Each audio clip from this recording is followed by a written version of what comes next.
라디오 일요 책방 지금 시작합니다.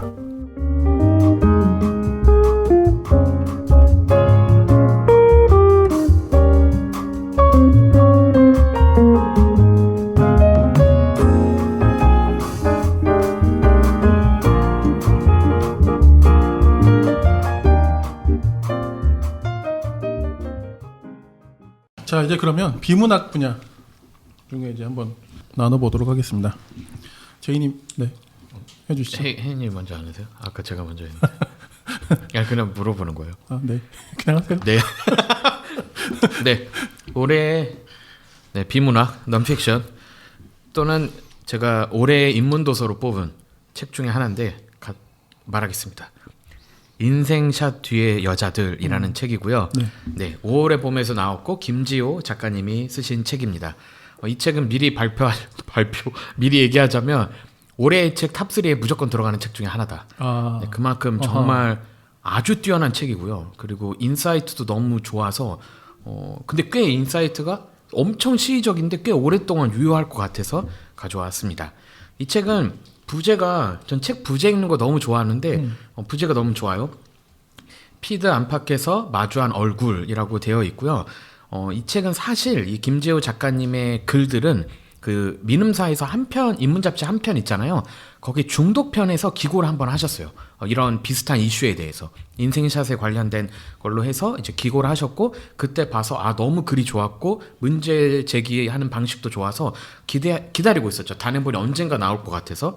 그러다가 이제 5월에 보면서 딱 나와서 읽고 너무 좋아서 사심을 담아 독서 모임을 모집을 해서 이렇게 사람들하고 얘기도 하는 기회가 있었는데요. 이 책은 기본적으로 지금 우리가 하고 있는 SNS, 근데 좀 더 좁게 얘기하면 인스타 문화에 대한 아름다운 제안을 하고 있어요. 그래서 약간 어떤 사람들은 뭐 인스타 많이 하고 막 사진 올리는 사람들 보고 뭐 인스타 충이다, 뭐 그리고 막 만나지 말아야 될 남자 여자 해가지고 뭐 인스타 하는 남자 이런 식으로 비아냥하는 사람들도 꽤 있는데, 또 반대로 말하면 그걸 엄청나게 좋아하는 사람들도 있단 말이죠. 근데 이제 이 김지호 작가님 좀 더 이걸 좁게 여성들 위주로 해서 이 이야기들을 풀어가세요. 근데 진짜 앞부분이 기가 막힌 게 이건 진짜 너무 탁월해요. 셀카의 문화사를 다룹니다. 그러니까 개보학이에요. 그래서 스티커 사진, 하두리 웹캠, 싸이월드, 인스타그램으로 어떻게 확장되고 그때 카메라 기능에 의해서 여성들이 어디까지 그 사진에 나올 거 아니에요? 그러면서 어디까지 꾸미는 게 또 이렇게 뷰티 업계랑도 연결되는 그런 온갖 얘기들이 나오는데 이게 너무 뛰어났어요. 그러니까 우리 시대의 얘기인데 이걸 이렇게 개보학적으로 풀어낼 생각을 저는 당연히 하지 않았고 어디서 본 적이 없는데 그걸 너무 유쾌하고 재밌고 알차게 딱 소개를 하신 다음에 그러면서 문제 제기를 하는 게 그거예요. 왜 이걸 인스타나 이런 SNS에서 자기를 어필하는 사람들에게 뭐 진정성이 없다, 너무 꾸며댄다라고 하는데, 사실상 게시자가 그렇게 참여를 하려면 관객과 구경자들이 많아야 또 이게 성립되는 SNS 문화인데, 왜 뭐 언론 보도나 누군가의 문제 제기는 한쪽 측면 참여하는 사람들, 그리고 그중에서 왜 여성에 대한 공격만 주로 있을까라고 하면서 후반부에 가면 그런 제안까지 던집니다. 인스타는 어쩔 수 없게, 제가 앞에서도 약간 인스타그래머블한 걸 약간 비판하는 논조로 얘기를 했지만 이 책에서는 그 얘기를 해요. 인스타에서는 또 다른 사회적 자아를 가지고 그 사람들이 롤플레이를 하는 거고, 대체로 그거는 좀 좋아 보이고 예뻐 보이고 이런 좀 사진적인 측면, 이미지적인 측면이 많은데, 그렇게 하는 사람들은 페미니스트일 수가 없는가? 라는 약간의 재미난 질문을 던져요. 그러면서 어떻게 페미니스트면서 어쩌면 그런 동물권에 관심이 있으면서도 인스타를 충실히 할 수 있는가에 대한 사람들의 혼란 또는 균형, 그리고 반대의 입장들을 이 안에서 인터뷰들을 통해서 담아내면서 결국에 제안하는 건 그거예요. 뭐 인생샷 또는 SNS 뒤에 사람들이 있고, 특별히 그 사람들 중에서 여성들에 대한 그런 쉬운 비판 또는 쉬운 어떻게 보면 조롱들이, 그걸 좀 내려놓고 우리가 이 장에서 어떻게 사회적으로 문화적으로 놀이를 만들어갈 수 있는가라는 재미난 제안들을 해서 이 책은 읽고도 좋았고 독서 모임에서 입장이 다 다른 거예요. 그러니까 어떤 사람은 SNS에 얼굴을 올리는 사람, 안 올리는 사람, 인스타그램 카페를 가는 사람, 안 가는 사람, 더 심하게는 SNS를 하는 사람, 안 하는 사람으로 나눠져 있는데, 그런 것들을 쫙 해석하면서 앞으로 이 문화 공간을 어떻게 누릴 것인가까지 같이 제안을 해서 되게 건설적이면서 유의미한 작업이다. 그리고 재밌습니다. 우선 이 내용들이. 왜냐하면 멀리 있는 게 아니라 너무 제가 맨날 하는 그 SNS 예약이어서 너무 유쾌하고 재밌게 읽었던 책이어서 약간 올해 탑3에 얘는 반드시 될 책이고 그리고 당연히 입문 파트에서도 이 넌픽션 부분에서도 딱 처음 떠오르는 책이라 처음으로 추천해 봤습니다. 진짜 몰라서 좀 궁금한 게 좀 있는데 한 최근 10년이라고 봐야 될까요? 페미니즘이 좀 다시 이렇게 좀 한국 사회에 이제 이렇게 좀 그렇게 된 흐름이 크게 그렇게 된. 그렇죠. 그렇게 된. 그러니까 제가 설명을 잘 못해서 아니 거기 많은 게 들어가 있어. 그러니까 뭐 전라도식으로 하면 거시기처럼 거시기. 제가 그런 거 한 건데 그 뭐지? 사실 페미니즘 안에도 워낙 많은 분야가 있고 그 다양하잖아요, 사실. 그래서 하다 보면 좀 뭐 이건 어느 사상이건 다 뭐 어느 집단이건 그룹이건 간에 그런 좀 갈등 혹은 뭐 대립 혹은 뭐 논쟁이 있을 수 있고 그리고 페미니즘도 당연히 그 안에서 이제 그런 게 있어 보이거든요. 근데 잘 모르겠는데 이런 갈등도 있었던 것 같아요. 야, 이렇게 하면 페미니즘이 아니지. 이렇게 서로 생각하시는 막 그런 경우도 갈등도 있었던 것 반면에 지금 설명을 들으면서 느낀 거는 분화되면서 그 나름대로 그 분화된 각자들이 또 확장하고 있는 거 아닌가? 그런 생각이 좀 드는데 좀 두 분 생각이 어떠신지. 특히 혜인님 생각이 어떠신지.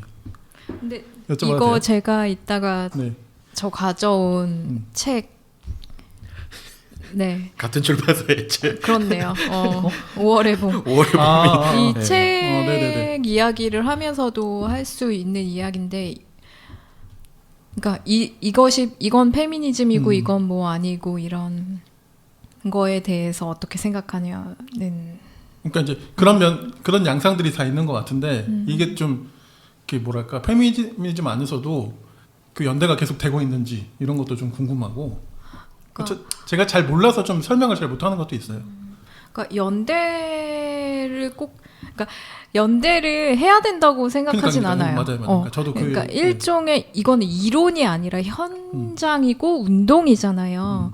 그러니까 여기저기서 그 목소리들과 입장과 그런 게 진짜 왜냐면 또 페미니스트라고 해서 뭐 계급이나 이런 게 또 다 다르기 때문에 같은 게 아니잖아요. 그러니까 입장이 다 너무 다르고 세대가 다르고 처한 어떤 그런 상황 속에서 생각하는 게 너무 다르기 때문에 내가 페미니스트라고 해도 너무너무 그 세세하게 다를 수 있는 건데 제가 이따가 소개할 책에도 그런 게 나오지만 그거 자체가 어떻게 보면 저는 운동의 본질? 핵심이라는 생각이 드는 거예요. 그거를 뭐 옳다 그르다 이건 그렇죠, 페미니즘이다 그렇죠. 아니다라고 하려는 그런 관점과 태도 자체가 이미 너무 운동을 모르는 그런 관점이라는 생각이 들고 그래서 저는 더 많은 목소리들이 정희진 선생님식으로 말하면 경합하고 서로를 더 날카롭게 만들고 또 싸우고 어쩔 땐 또 연대하고 항상 사이좋게 지내고 다 모든 게 합의되고 이런 거는 불가능하다고 생각해요. 그럴 필요도 없고 그래서 이따가 소개할 책에도 그런 어떻게 각 대륙에서 각각의 처한 구체적 상황 속에서 튀어나온 목소리와 실천과 운동과 연대들이 어떻게 큰 흐름을 만들어서 지금의 우리에게까지 왔는지에 대한 페미니즘의 그런 여러 가지 장면들, 운동들, 인물들 이런 것들을 모자이크 방식으로 이따 설명할 거지만 알려주거든요. 근데 저는 이 방식이 너무 적실하다는 생각이 드는 거예요. 이론으로 설명해낼 수 있는 그런 게 아닌 거예요. 특성상. 저는 그렇게 봐야 된다고 생각해서 이게 뭐 옳고 그르냐 이거. 근데 네, 왜냐면 저도 같은 페미니스트 혹은 페미니즘의 출판이라던가 어떤 실천이라던가 이런 모습을 볼 때 어떤 건 정말 동의하고 어떤 거는 저건 좀 내가 약간 동의하기 어렵다 이런 부분도 분명히 있거든요. 근데 그게 잘못됐다고 생각하지는 않아요. 그렇죠. 그러니까 저 이런 말씀을 드리고 싶었던 것 같아요. 저도 어쨌든 그 제가 일하는 것이 어쨌든 운동적인 측면이 굉장히 강하다 보니까 그 나름의 운동으로서 굉장히 역동적으로 움직여 가고 있는데 뭐 한국 사회의 어떤 그런 편견은 여전히 페미니즘이라는 한 그거에 딱 묶어서 이야기를 하니까 네. 그래서 그런 이야기를 좀 그게 아니다라는 걸 좀 더 이야기를 하고 싶었던 것 같고 네네. 그래서 지금 소개해 주시는 책들이 되게 좋게 네, 보였던 거 아닌가. 네. 같은 출판사의 기획에 빠져 있네. 왜냐면 제가 다음에 소개할 책이 또 오래봄. 네.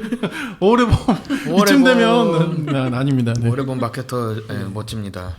네, 그럼 일단 제이님의 책 계속 이어서 네. 들어보시죠. 그다음 건 망설이는 사랑이라는 책입니다.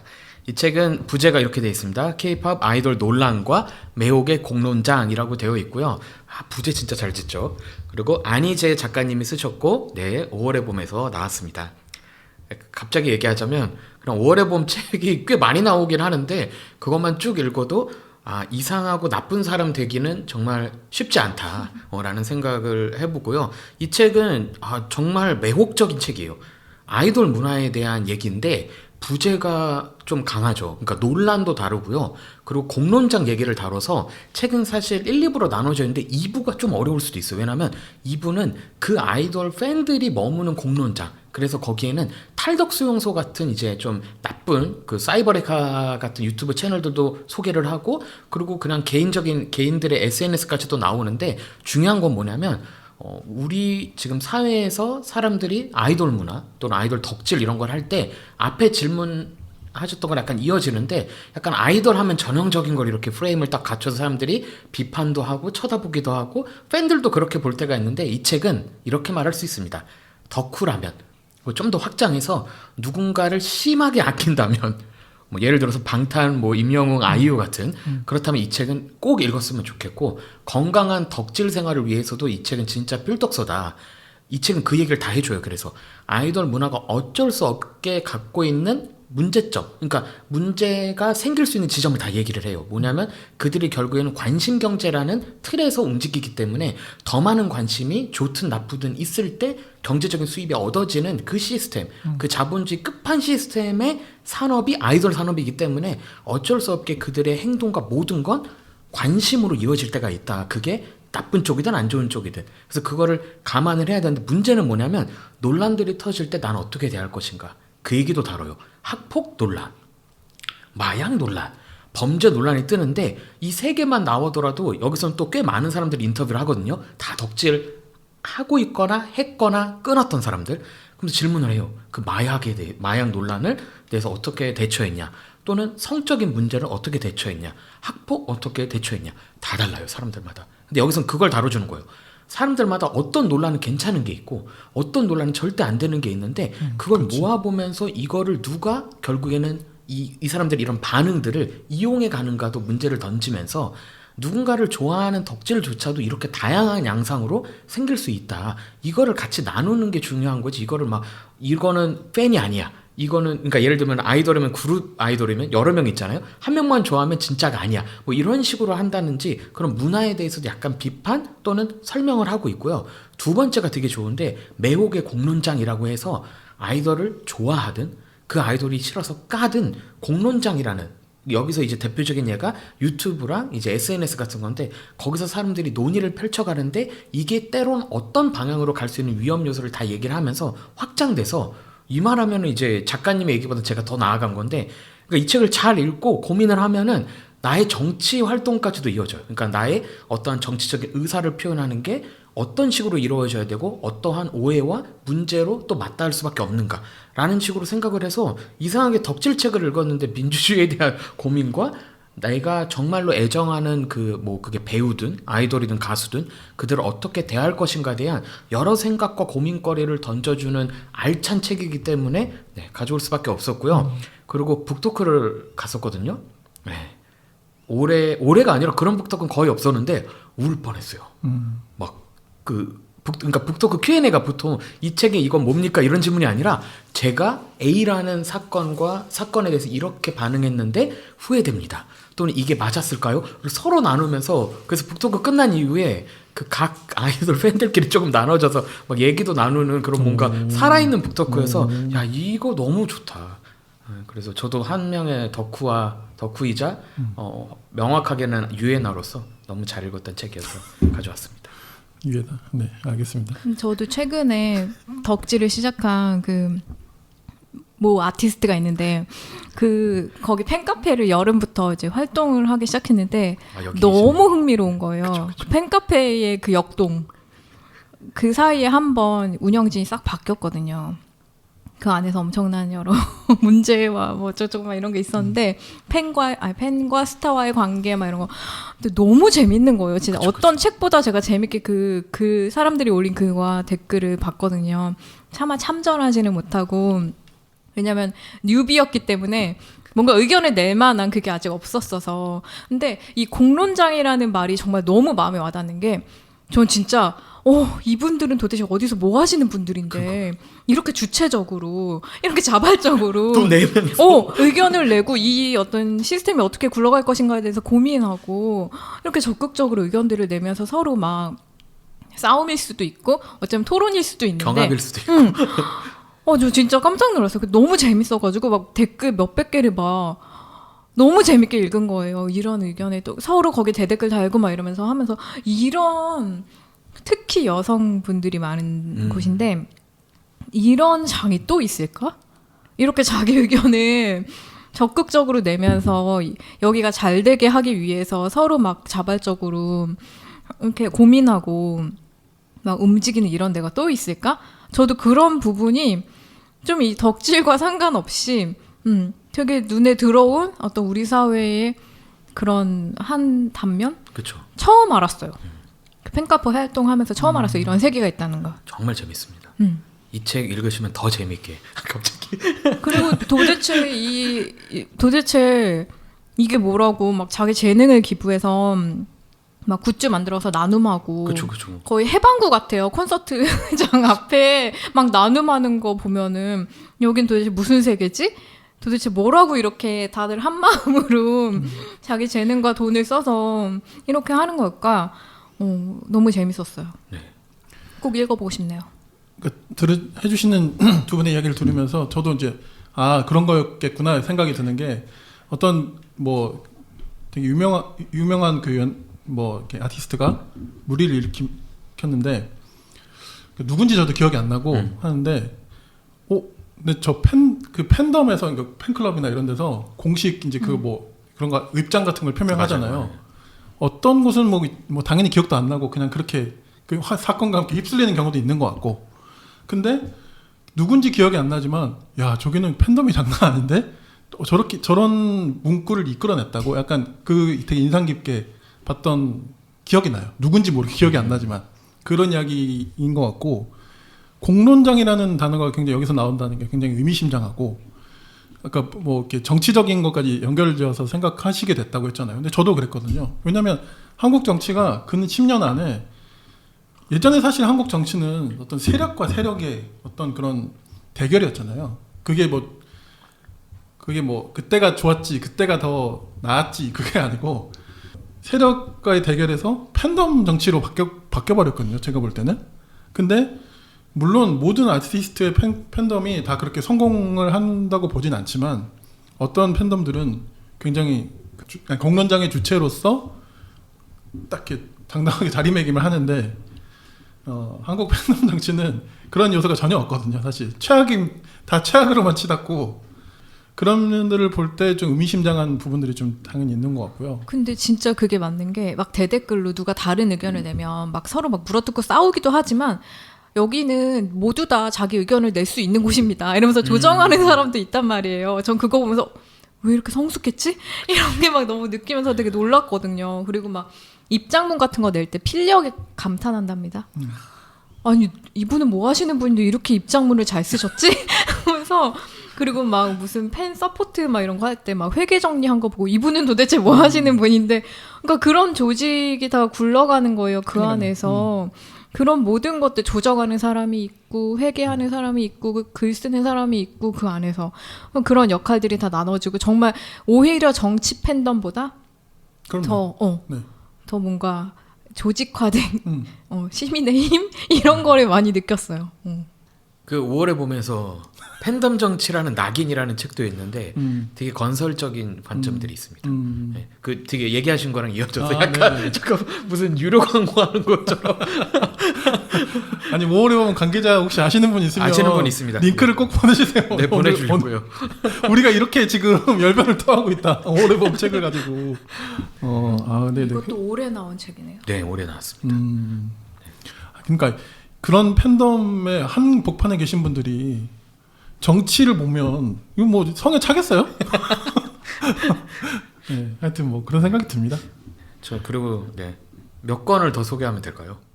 왜냐면 저 너무 많은데 이걸 다 못해요. 앞으로 전 한 7권 더 할 수 있는데 그러면 안 되니까 알려주세요. 아마 한 권 더, 두 권 더. 한 권만 더 그러면 설명을 곁들여 주시고.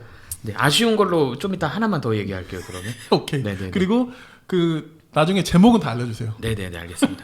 그럼 네. 근데 이 책이 여기 들어가도 정말 탁월하기 때문에 얘기하겠습니다.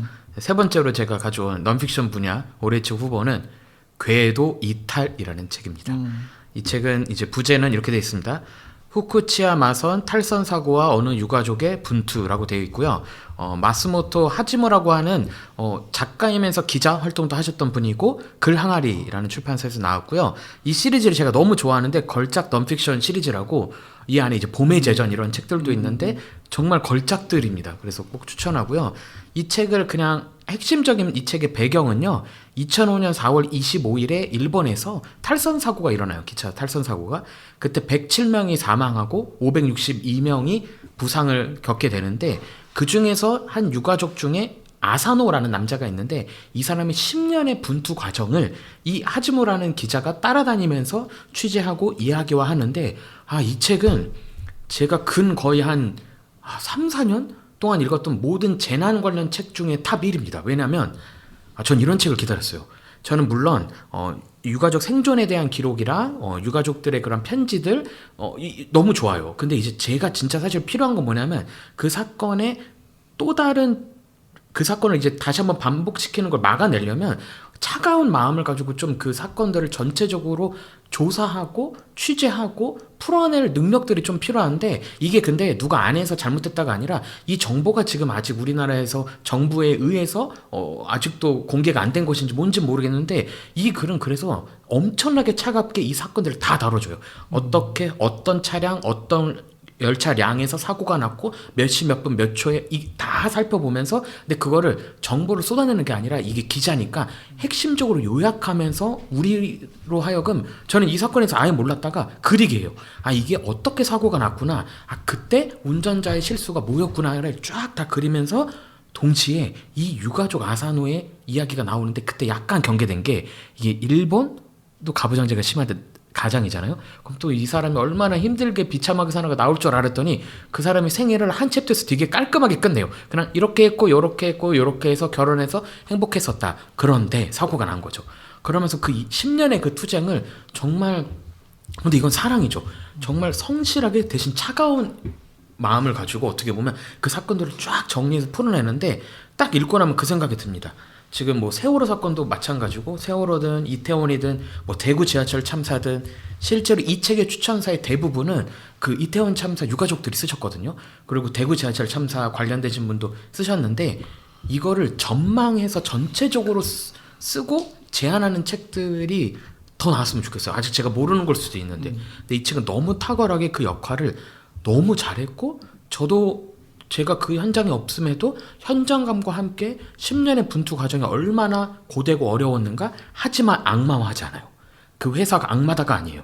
그때 회사의 태도는 어땠고 이거는 무례했고 이걸 설명은 하지만 절대 이게 그냥 퉁쳐서 잘못됐고 내 마음이 미워졌다라는 걸로 설명을 하지 않는 게 저는 저널리즘에서 분야에서 이런 책이 또 있을까라고 할 정도로 너무 잘 읽었고요. 그리고 실제로 이 작가 마스모토 하즈무는 엄청나신 분이에요. 뭐 고베 신문 기자였을 때 이 내용을 취재를 하신 거기도 하고 그 아까 일본 정치 관련 얘기를 하셨는데 우파 정치인 하시모토 도루라고 지금 우리로 치면 약간 이준석의 더 극화된 그 버전인데 그 사람에 대한 분석글로도 상을 막 받으신 기자이자 작가분인데 이분이 글을 쓰면서 이 재난사, 이 사고에 대한 이야기를 담아내니까 아 정말 이런 책, 이런 이야기들이 또 만들어져야 되고 그리고 이걸 통해서 우리가 그런 또 다른 재난, 인재를 막아낼 수 있겠구나라는 희망까지 생겨서 네, 넌픽션 분야 마지막 후보로 가져왔습니다.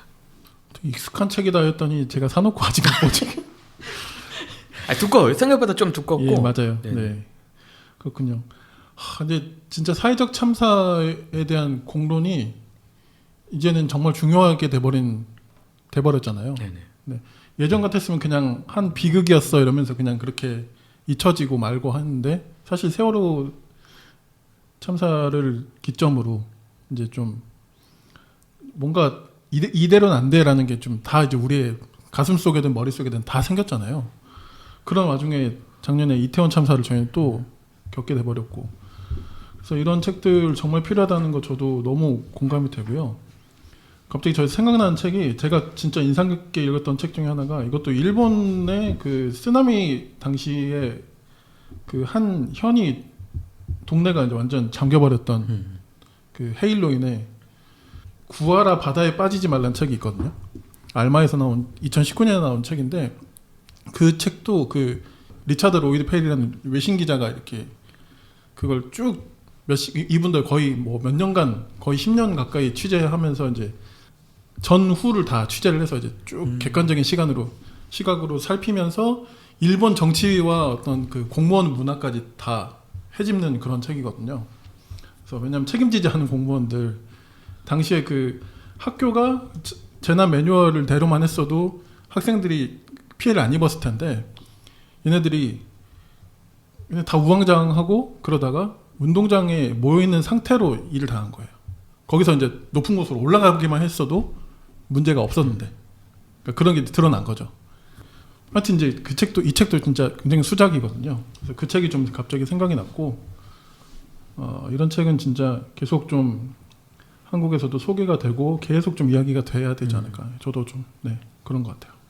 네, 전 이렇게 3권으로 너무 아쉽게 줄였습니다. 제목 나머지 책 제목만 좀 언급해 주세요. 제목만 뭔가 네, 거기 눈을 심어라라고 리오나 고댕이 쓴 반비 출판사에서 나온 책이 있고요. 눈먼의 역사에 관한 개인적이고 문화적인 탐구를 담아낸 책이고 이름보다 오래된이라는 책은 이제 문선희 작가님의 사진과 글이 있는데 고라니에 대한 이야기를 담고 있고요. 그다음에 이제 김희경 작가님이 쓰신 1년 내내 여자의 문장만 읽기로 했다. 서예문집에서 나온 책인데 이 책도 되게 센세이셔널하게 저는 너무 잘 읽었던 책이라 언급만 이렇게 아쉽게 해봅니다.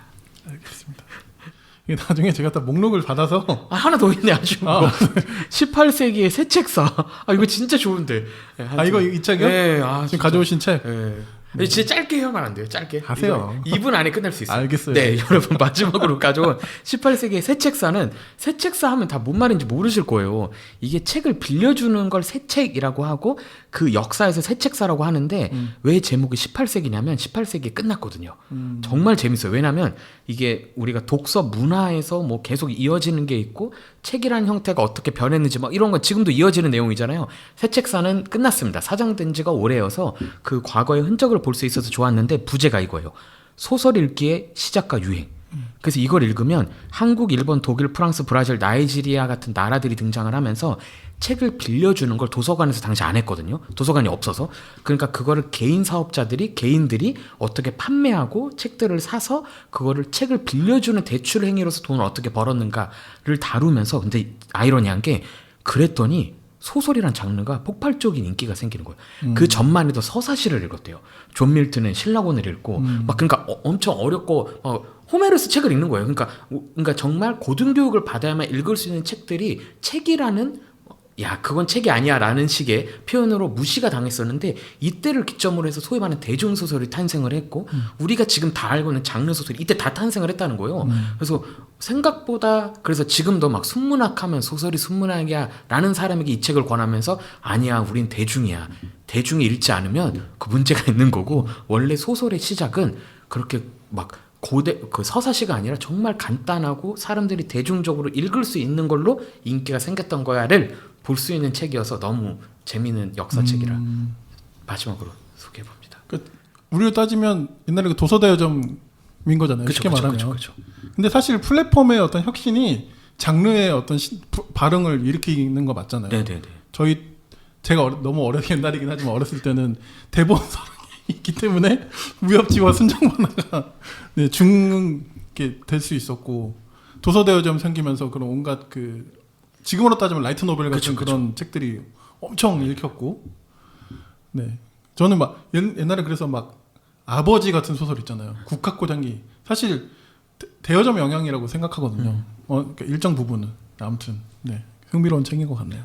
그래서 이게 어떻게 공공도서관의 등장과 자본주의화로 인해 없어진 사업인지, 근데 어떻게 소설의 탄생을 야기했는지를 다루기 때문에 정말 재밌는 역사책입니다. 그 세계 온갖 군데가 다 나와요. 알겠습니다. 대본 소유 괜히 했나 봐요. 너무 옛날 같아. 난 뭔지 모르겠어 저게. 아시는데 약간 모르는 척 하시는 거 아니에요? 저희 동네에는 대본소라는 게 없었던 것 같아요. 아 그래요? 네, 진짜 옛날 이야기예요. 알겠습니다.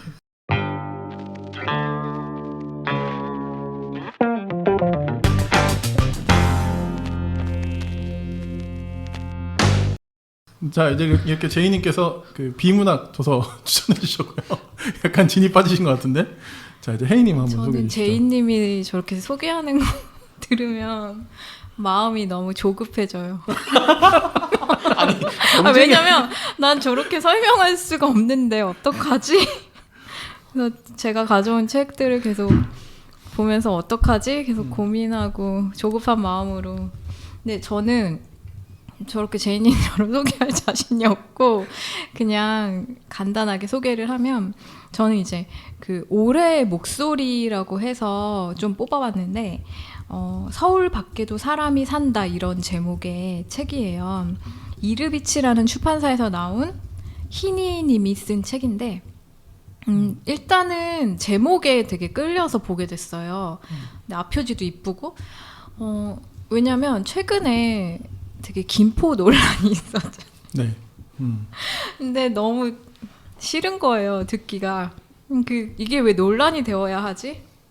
왜 그러니까 너무 복잡한 여러 가지 문제들이 다 그 안에 얽혀 있지만 어쨌든 도대체 서울이 뭐길래 이렇게 서울에서 계속 살아온 저는 그냥 여러 가지 생각이 들었어요. 그 김포가 서울에 편입되는 문제에 대해서 그리고 어떤 시사 프로그램을 듣는데 그 패널이 이러다가 전국에 서울화되는 거 아니냐고 다 서울시 뭐뭐동 되는 거 아니냐고 서울시 뭐뭐구 뭐뭐동 그래서 결국 그 지자체장들 다 구청장 되는 거 아니냐고 근데 진짜 너무 웃기면서도 그럴 수도 있겠다 이런 생각이 들면서 좀 한국 사회에서 서울에 산다는 거 그리고 지방 소위 말하는 지방에 산다는 거 사실 지방이란 말도 되게 서울 중심적인 그런 말인 그렇죠. 거잖아요. 다른 지역인 거고 근데 그런 면에서도 좀 제목이 되게 눈에 띄었고 서울 밖에도 사람이 산다.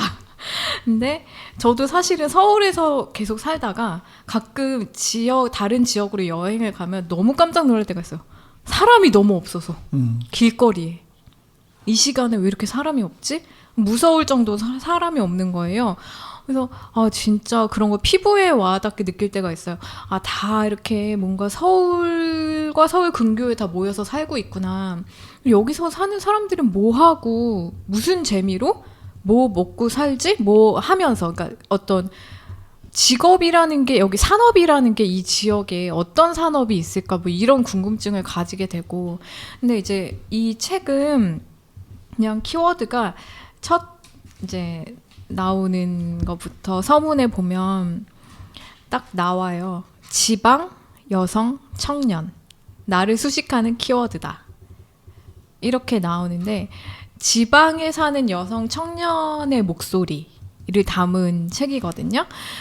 그러면서도 노동조합에서 이제 활동가로 일하셨다가 최근에는 또 다른 직업을 갖고 계시지만 그 이후에 책방을 운영하시고 지금은 또 인스타 보니까 또 다른 일들 하시는 것 같아서 그런 분이신데 희니라는 작가님이신데 이분이 본인이 겪은 어떤 그런 여성으로서의 삶, 고등학생 때, 여고생 때 경험했던 것들, 그리고 지방에 사는 여성으로서, 그리고 페미니스트로서 겪은 어떤 경험들, 그리고 너무너무 솔직하게 자기의 노동과 일상과 성과 어떤 가족과 외모와 이런 부분에 대해서 놀라운 필력으로 써주신 책이에요. 저는 이걸 읽으면서 최근에 읽은 책 중에 손에서 놓지 못한 너무나 재미있는 책 중에 하나였고요. 역설적이게 재미있다는 게 정말 눈을 뗄 수 없는 이야기인 거예요. 그래서 왜 그랬을까라고 생각해봤을 때 저는 항상 나와 동시대에 사는 어떤 여성인데 그 사람이 자기만의 삶의 이야기를 펼쳐놨을 때 가장 눈길이 가고 책을 붙잡게 되는 것 같아요. 눈을 뗄 수가 없게 그 이야기에 빨려 들어가는 것 같은데 이분의 책도 그랬어요. 그래서 나와 너무나 공감이 되는 경험과 한편 포항에 사시거든요. 지방에 사는 사람만이 경험하는 어떤 그 경험치들이 여기 써 있어요. 근데 그게 너무나 놀랍기도 하고 와 나와 동시대에 사는 분의 경험이라고? 라고 좀 놀라웠던 부분도 있고 한없이 공감했던 여고생으로서 어떤 가부장적이고 폭력적인 선생님들에 대한 추억? 왜 이거는 지역과 세대를 막론하고 공통되지? 이런 질문과 그런 것들을 다 너무 느끼게 해준 그런 책이었어요. 그래서 약간 저는 필력도 너무 좋고 내용도 너무 좋아서 약간 그런 생각했어요.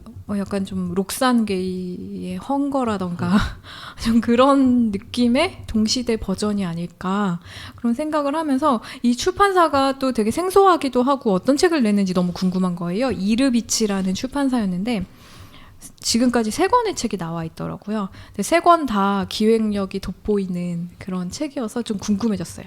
그래서 이 출판사를 좀 저는 발견하게 됐고 이 책을 좀 올해의 목소리로 꼽고 싶었어요. 지방, 여성, 청년 이 3가지 뭐랄까 한국에서 환장의 콜라보랄까 정말 어떤 이 3가지의 삶이 어떤 결과물로 나오는지를 정말 잘 써주신 그런 책이었고요.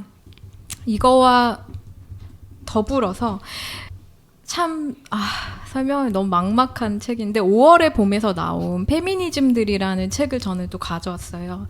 이거는 이제 루시 딜랩이라는 영국의 역사학자가 쓰신 책인데 이 책은 제가 왜 가져왔냐면 이 희니님의 책이 어떤 되게 미시적이고 구체적인 어떤 동시대의 여성의 삶에 대한 이야기들을 정말 놀라운 필력과 정말 솔직한 그런 목소리로 담아내고 있다면 이런 하나하나의 작은 미시적인 어떤 실천과 목소리들이 어떻게 이 여성의 자유와 해방에 관한 지구사에 기여하고 또 다른 흐름을 만들어내고 역사를 만들어내고 있는지를 읽어내는 책이기 때문에 좀 가져오고 싶었어요. 근데 이 페미니즘들이라는 이 책이 일단 문학적으로도 너무 아름답고 여러 어떤 여성 인물과 책에 대한 좀 레퍼런스가 되는 책이기도 하고 내가 지금 서 있는 자리를 알아보기 위해서 지구적이면서도 역사적인 그런 지구사를 좀 이렇게 조망해 볼 수 있다는 점에서 너무 유익했거든요. 그래서 내가 지금 서 있는 자리를 다시 한번 더 잘 볼 수 있게 되었고, 아까 이제 피디님이 얘기하신 것처럼 그럼 페미니즘이란 무엇인가라는 질문에 대해서 그걸 어떻게 이해하고 바라봐야 할지에 대한 너무 좋은 태도를 얻을 수가 있는 거예요. 여기 이제 서문에도 그런 얘기가 나오는데 여기에서 페미니즘들이라는 책에서 이제 여러 관점과 인물과 실천이 나오는데 이런 새로운 관점들은 페미니즘 역사 연구의 가장 혁신적인 영역에 뿌리 내리게 하며 페미니즘의 쓸모에 대한 우리의 인식을 뒤흔든다. 그 과정에서 우리는 여러 대륙을 넘나들며 시간과 장소를 아우르는 페미니즘의 보편적 정의를 내리는 것이 어째서 불가능한 일인지를 확인하게 될 것이다. 이렇게 얘기하거든요. 그러니까 페미니즘은 언제나 너무나 현재적이고 정의 내릴 수가 없고 일어나 할 수가 없는 그런 운동인 거예요. 그거를 이 책이 너무 잘 보여줘요. 그러면서 페미니즘이라는 것의 영역을 확장시키고 그리고 어떻게 이거 남성도 참여할 수 있는 또 참여했던 그리고 그들의 기여가 또 어떤 것이었는지도 밝히는 그러니까 뭐 여러 면에서 되게 확장시키는 그런 책인데 여기서 제가 좀 재미있었던 어떤 한 예시가 있어서 좀 그거를 말씀을 드리고 싶은데 이제 공간이라는 챕터에서 이런 예가 나와요. 저도 이제 아무래도 이제 종교를 가지고 있는 사람이다 보니까 이 공간 챕터에서 예배의 공간이 어떻게 혁명적인 공간이 되었는가에 대한 부분이 좀 되게 흥미롭더라고요. 그러니까 뭐냐면 이제 바이올리 존슨이라는 이제 19세기 침례교 여성이 있었어요. 근데 이분이 아프리카계 미국인 여성 하인이었거든요. 근데 이분이 이 자기와 똑같은 아프리카계 미국인 여성 하인들을 위해서 자기 집을 개방해서 이제 예배의 공간으로 제공을 한 거예요.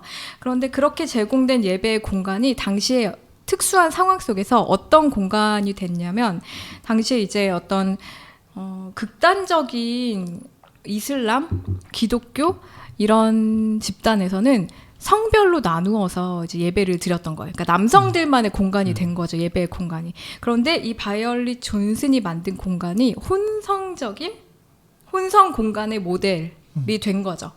그러려고 그런 게 아니라 그렇게 되었고 그리고 실제로 이 예배의 장소는 늘 해방의 장소는 아니었지만 그러니까 한계도 늘 밝혀줘요. 이 책은. 아니었지만 여성의 목소리와 주체성을 옹호하는 동시에 부정하는 양가적 메시지로 이루어진 장이었다. 그러니까 늘 여성에게 해방된 공간은 아니었지만 여성의 목소리와 주체성이 드러나는 그런 공간으로서도 기능했다는 거예요. 그래서 존슨의 집은 1920년대에서 1930년대 젊은 여성들이 아프리카계 미국인의 문화과 역사를 탐구하는 동아리들을 운영할 수 있도록 계속해서 공간을 제공했다. 그러니까 이런 공간은 사실 이 존슨의 예배의 공간은 어떤 페미니즘 운동을 하려고 만들어진 공간이 아니에요. 그런데 이 공간이 어떤 창출해낸 결과 이런 거를 다 그 페미니즘의 공간, 페미니즘의 영향을 끼친 공간으로서 끌어안고 있는 거예요. 이런 식의 예시들이 되게 많아요. 그래서 어떻게 여러 대륙에서 동시대에 다른 대륙에서 여러 가지 운동과 문학 작품과 연대들이 일어났는데 서로 모르고 일어난 것이지만 또 동시에 일어난 것도 있고 서로 영향을 어떻게 끼치고 주고받으면서 지금의 2020년대까지 이 어떤 유장한 역사가 이루어져 왔는가 한 250년 정도의 역사를 다루거든요. 그랬을 때 이런 예시들을 보면서 역사를 보면서 지금의 나의 동시대의 공간과 인물과 문학과 사람과 노래와 사물과 이게 다 여기 챕터들인데 그런 것들을 저도 좀 더 눈여겨보게 되고 지금 내가 활용할 수 있는 어떤 아이디어는 무엇인가 그런 영감을 너무나 불어넣는 책인 거예요. 역사 속에서 보니까 지금 내 동시대에 같이 연대할 수 있고 활용할 수 있는 여러 가지 것들이 보이게 되는 거죠. 그리고 실천의 아이디어들, 내 미시적인 삶에서 어떻게 이런 여성들의 것을 창출해낼 수 있는지 그런 아이디어들을 얻게 하는 그런 책이었고 그래서 그냥 전혀 다르게 읽은 책이지만 희니님의 책이랑 또 되게 연결이 되는 거예요. 이 희니님의 이런 작업들 이분이 이제 또 독립 서점을 운영하면서 만들어낸 글쓰기 모임과 독서 모임들 지방에서 페미니스트로 사는 삶을 공유했던 그런 시간들이 또 이런 유장한 역사의 흐름 속에서 하나의 모자이크로서 박힐 수 있겠구나 그런 것들이 연결이 되어서 저도 제 삶에서 너무 소박하고 막 거창하진 않지만 어떻게 또 내가 가진 것들을 활용해서 내 자원들과 내 옆에 있는 것들을 활용해서 같이 좀 실천하고 연대해 볼 수 있을까 그런 것들을 좀 보여주는 알려주는 그런 책이었어요. 그리고 책 자체로 너무 재밌고 여기서 소개되어지는 그런 작가들과 책들로 나아갈 수 있게 만드는 그런 책 좋아하거든요. 다음 책으로 나아갈 수 있게 만드는 책 그런 책이었어요. 저도 꽂혀 있는 제 책장에 부제 자체가 그러니까 글로벌 히스토리 딱 이렇게 지금 네. 페미니즘스 해가지고 지구사. 네. 그러니까 그 기존에는 서양 중심의 어떻게 보면 영미권을 중심으로 한 페미니즘 운동의 이론, 역사 이런 것만 다뤘다면 나름 뭐 인도라던가 중국이라던가 일본 정도까지 이렇게 나름 아시아의 어떤 역사와 그런 운동과 인물들까지 나름 포괄하면서 그러면서 이 저자가 너무 훌륭한 게 계속 인정을 해요. 나도 한계가 있고 나도 다 모르는 그래서 여기에 한국 버전이 또 필요하고 그런 자료들이 계속 쌓여서 또 다른 버전의 페미니즘들 책이 또 다음 세대 또 나오고 이러면 좋겠다 이런 생각을 했죠. 아 정말 제가 아까 언급한 책과 너무 잘 이어지네요. 이 18세기 새 책사도 다 여성 독자가 소설을 만들어냈다라는 사실 주장이거든요. 근데 전 세계에 거의 동일하게 일어나요. 그때 이제 남성들은 이제 그런 것보다는 이제 좀 더 거대 서사적인 것들을 좋아했다면 여기서 너무 또 재밌는 게 그 인도에서 여성들만의 세계 유토피아를 이제 꿈꾼 그런 작품이 있었어요. 술타나의 꿈이라고 벵골 여성 로케야 사카와트 호사인이라는 작가가 쓴 책인데 여기서 이제 레이디랜드라는 그런 유토피아를 꿈꾸거든요. 근데 이제 이 유토피아의 특성과 한계를 또 이제 언급하면서 이 작품과 한 10년 사이에 나온 너무나 잘 아시는 길먼의 허랜드를 이제 언급을 하면서 이제 둘이 꿈꾼 유토피아가 어떻게 다르면서 어떻게 공통되는지 이런 얘기들을 이제 정말 이제 모자이크 방식으로 여성의 역사를 이제 다뤘다고 하는데 둘은 서로를 몰랐어요. 그리고 서로 읽었을 가능성도 정말 없는 거죠, 거의. 그런데 레이디랜드와 허랜드라는 이런 유토피아를 한 10년 사이에 다른 대륙에서 꿈꾼 거예요. 그러면서 문학으로 만들어낸 거예요. 그러면서 지금의 우리들에게 어떤 이런 여성들의 세계 유토피아의 어떤 한 그림들을 보여주는 거죠. 한계도 물론 있지만 그러면서 지금 우리에게 또 영감을 주고 이런 예시들이 너무 재밌더라고요.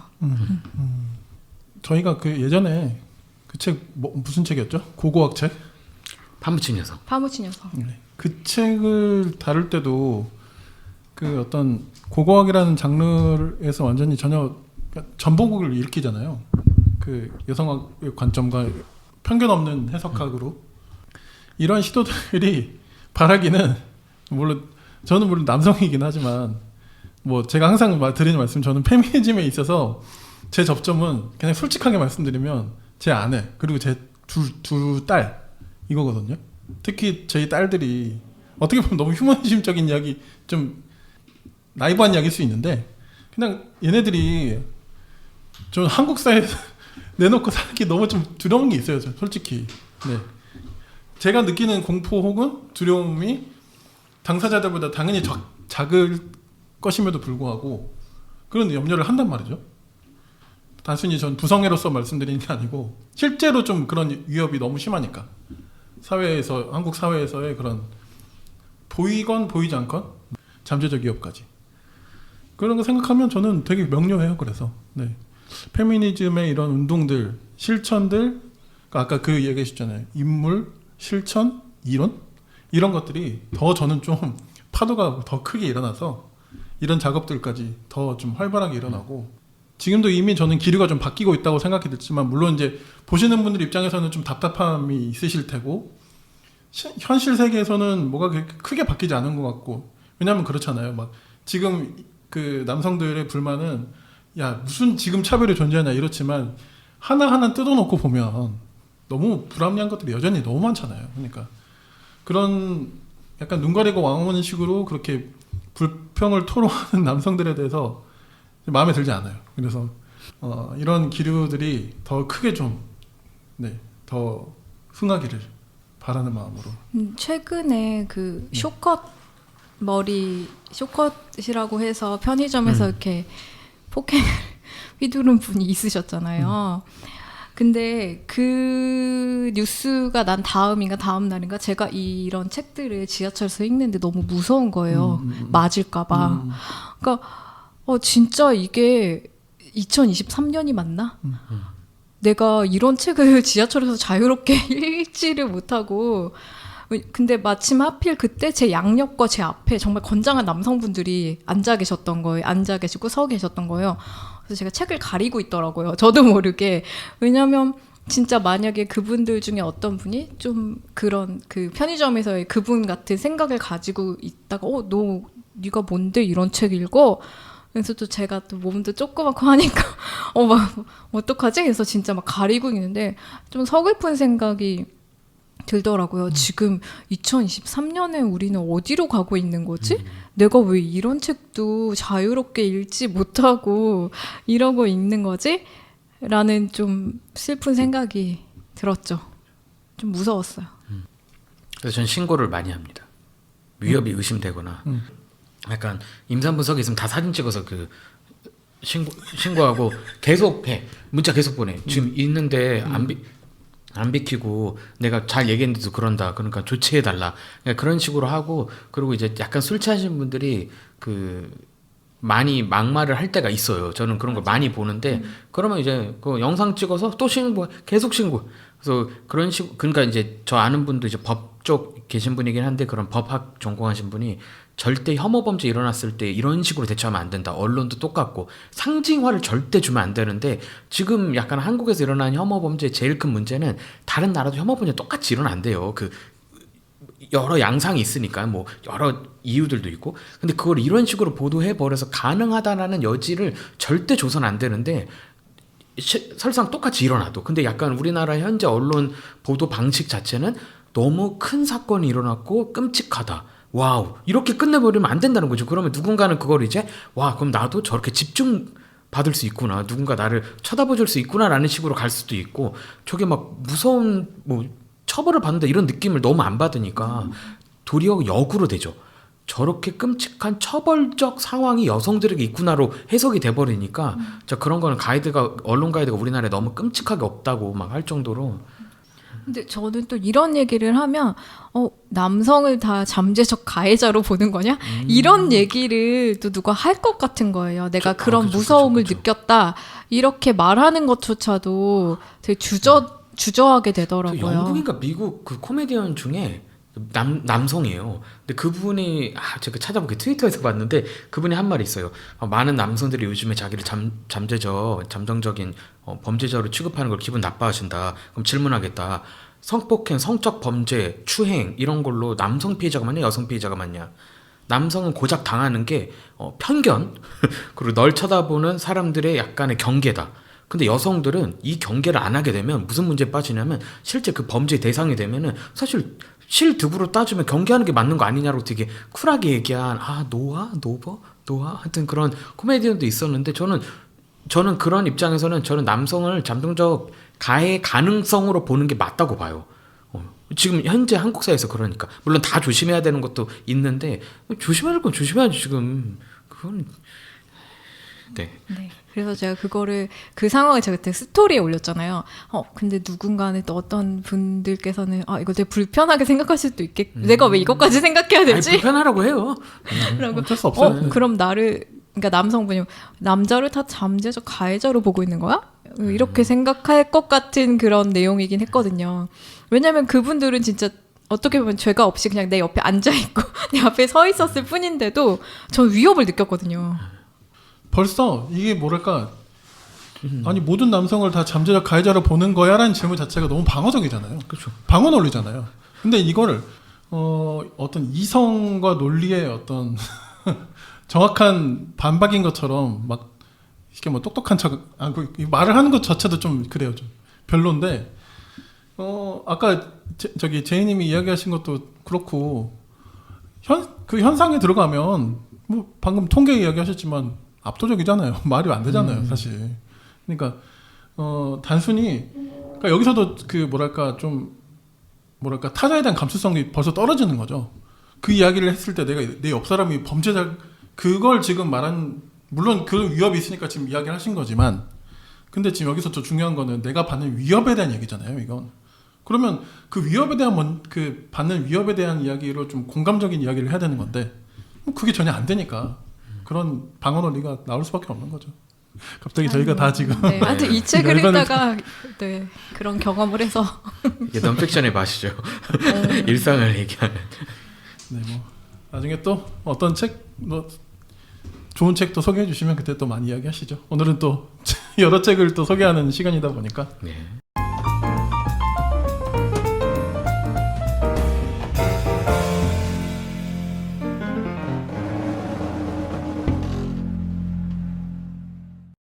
혹시 더 소개하실 책 있으세요? 근데 이제 끝난 건가요?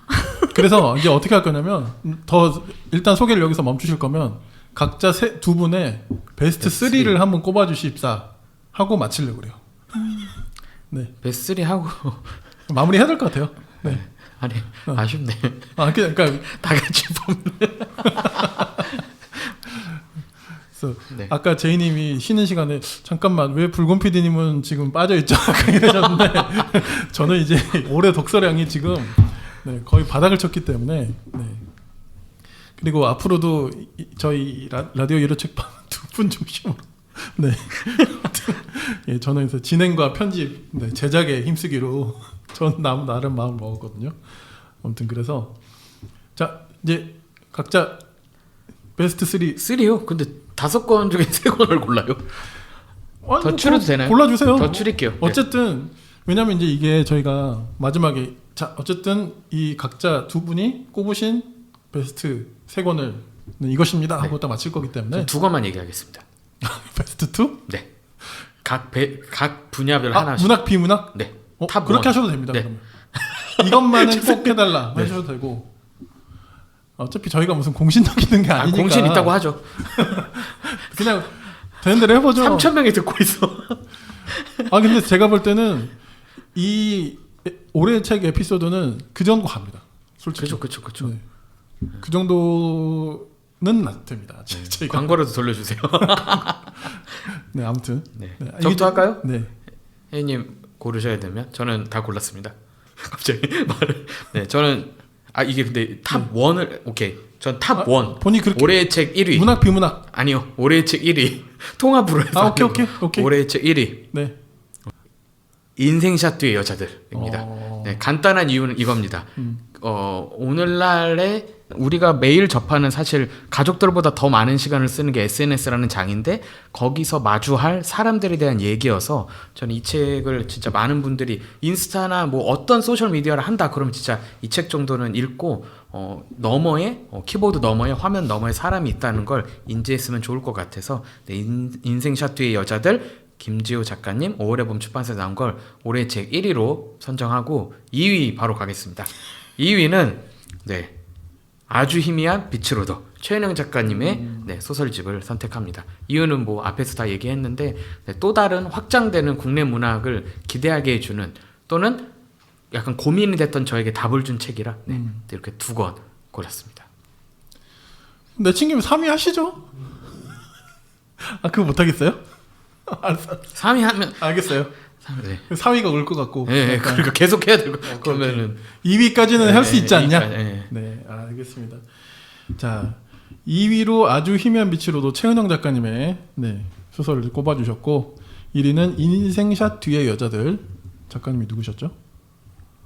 김지호 작가님. 김지호 작가님. 네. 제이님이 네, 올해의 책으로 꼽아주셨습니다. 김지호 작가님 축하드립니다. 네, 혜이님. 네. 근데 저는 뭐 추천한 책이 별로 많지가 않아서 혹시 다른 거 해도 돼요? 네.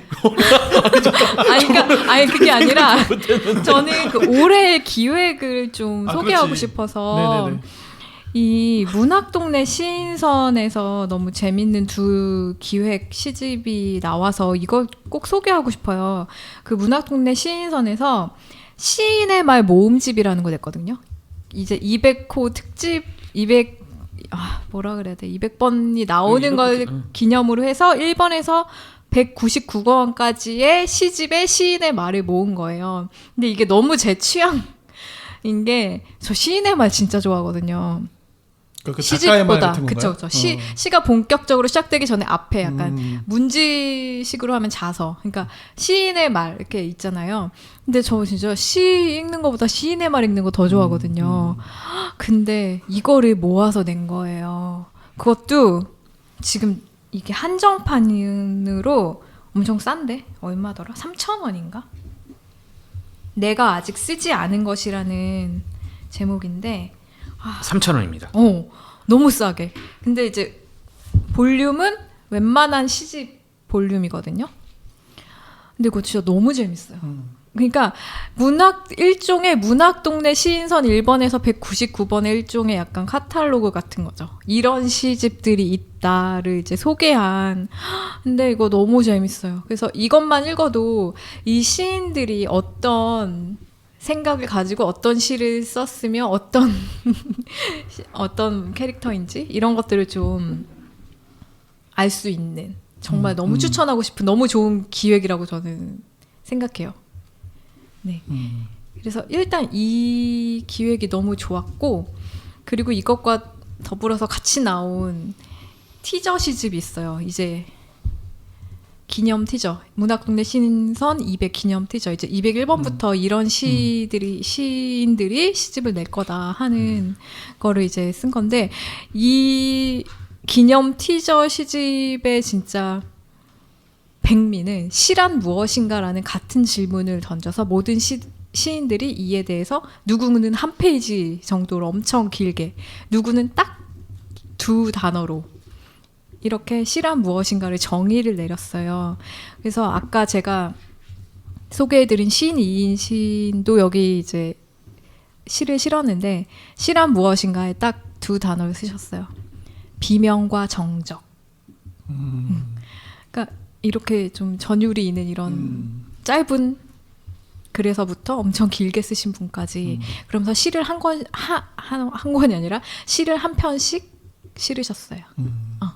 그래서 이것도 혹시 좀 시집을 읽기가 어렵거나 어떤 시를 읽어야 될지 잘 모르겠다 하는 분들에게 이 2권의 기획, 문학동네 시인선 001에서 199 시인의 말 모음집 내가 아직 쓰지 않은 것과 문학동네 시인선 200 기념 티저 시집 우리를 세상의 끝으로, 이 2권을 너무 추천하고 싶고, 또 한 가지 더 말씀드리고 싶은 기획은 그 보말람 출판사에서 나온 크리스틴 델피의 가부장제의 정치 경제학 시리즈예요.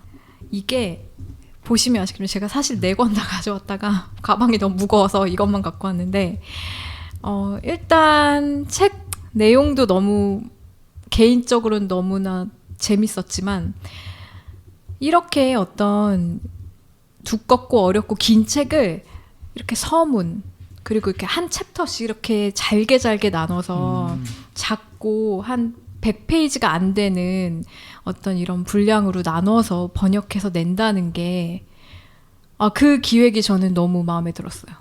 그러니까 들고 다니면서 읽기도 너무 좋고, 내가 이 어렵고 두꺼운 책을 읽는데 좀 마음에 어떤 좀 문턱을 낮춰주는 좀 접근하기 쉽게 그리고 만들어주는 책이고 너무 예쁘고. 근데 이 책 저 서문 읽으면서 좀 여러 번 놀랐거든요. 어떤 그 관점이 너무 놀라워서. 그래서 이 크리스틴 델피라는 작가가 많이 소개된 작가는 아닌데, 이 가부장제의 정치 경제학 이 시리즈도 기획이 너무 좋다는 생각이 들어서 작년부터 올해까지 계속 번역되어지고 있어요. 네, 그래서 이 시리즈도 꼭 올해의 기획으로 말씀드리고 싶었어요. 그러니까 아직 끝난 게 아니군요, 출판이.